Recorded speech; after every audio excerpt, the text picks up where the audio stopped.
joining us. My name is J. Elias O'Neal. I'm the Public Information Officer here for Chesterfield County Government. I'm joined again with Dr. Alexander Samuel here from the Chesterfield Health District for our holiday edition of the Chesterfield Health District COVID-19 update. Dr. Samuel, thank you for joining us. Absolutely, Jay. Glad to be here. Absolutely. So, I've got a list here. Let's talk about what we already know. Yeah. Grim reminder that we're still in this pandemic. 800,000 Americans, 800,000 Americans, city of Boston roughly, have passed away of COVID-19. Yeah. We've got a new variant, Omicron, that's out there. We still have Delta that is doing a lot of damage as well. So this is obviously reminding people we're still in this pandemic. Yes. But the holidays are approaching. Right. So how can we keep our families and friends safe during this time of year? Sure. And can you give us an update on exactly where Chesterfield County stands right now as a health district with COVID-19? Yeah. Great questions, Jay, and very, very timely. I mean, the stats that you pointed out indicate that this pandemic is not over, and trust that people don't forget that. So what we are seeing right now in this health district across the state as well is essentially a doubling in case numbers since Thanksgiving, which is significant. Those sort of numbers ring some alarm bells in my mind, certainly. We saw the same thing last year, and I think that's not unusual, to be expected, partly because the holidays bring people into closer proximity, and certainly cooler weather does that as well. So the chance of being exposed simply increases in those circumstances. So, right now we are anticipating the arrival of a new variant called Omicron. You referenced the new variant. There are a few cases that have currently been recorded in Virginia. So far, officially, we have not recorded a case in Chesterfield County, but it's simply a matter of time before we do. What we did see, however, when we saw the Delta wave over the course of the summer, and this is good news in my mind, is we didn't see a great deal of hospitalizations and deaths. Okay. And I attribute that directly to the effectiveness of vaccines. So we're trusting that very same sort of trend continues, but all the same, for those folks or individuals who are not vaccinated, this is a great time to do so, simply because of the increased risk.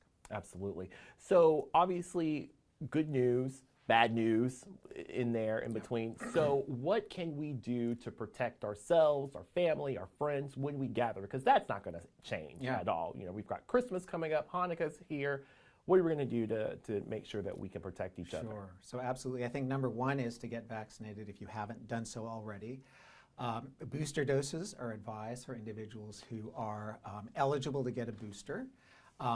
There is still, the advice in areas of the country where transmission is high, and Chesterfield County qualifies an area of high transmission, to wear masks indoors in public settings. If at all possible and feasible, to gather outside or in well-ventilated areas. And there are what they're considered higher risk and lower risk activities around the holidays and gatherings. So activities that would be considered lower risk are simply celebrating at home with members of your family, people who essentially live with you. Higher risk activities include more or less the opposite. This would be going into areas that are crowded, with less ventilation, and with people who you don't know what their vaccination status is like. Or participating in activities with large numbers of people who are unmasked, singing loudly, shouting loudly, or otherwise celebrating loudly, which are, again, all opportunities for exposure. So, other kind of key messages are to get tested if you are symptomatic, wash your hands, and I think very, very importantly, stay home if you're sick.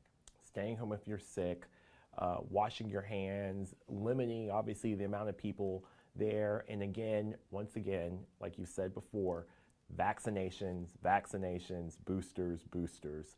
It's not too late to get those, right? It is not too late to get those, no.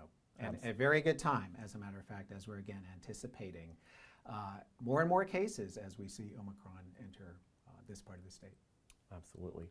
This has been very, very, very helpful advice, Dr. Samuel. Is there any other advice that you can give to our residents related to this matter? Yeah, well, again, I think vaccination is the way that we are going to get out of this. So certainly I won't repeat that again. But trust that at some point, when we reach that level of a vaccination, herd immunity, whatever the term is now, we expect to be past this. So the goal is to get a vast majority of the population vaccinated. I believe this Christmas time, this holiday season, will be different from last year, but it is still worth following the preventive guidelines that we just talked about. Excellent. Well, happy holidays to Same to you, you, Dr. Samuel. And thank you so much for taking the time again to come talk to us about an update on COVID-19 here in Chesterfield County, as well as the Chesterfield County Health District. And remember, it's not too late to get your vaccine at Chesterfield County. Until next time, happy holidays. Stay safe, and remember to take care of yourself and each other.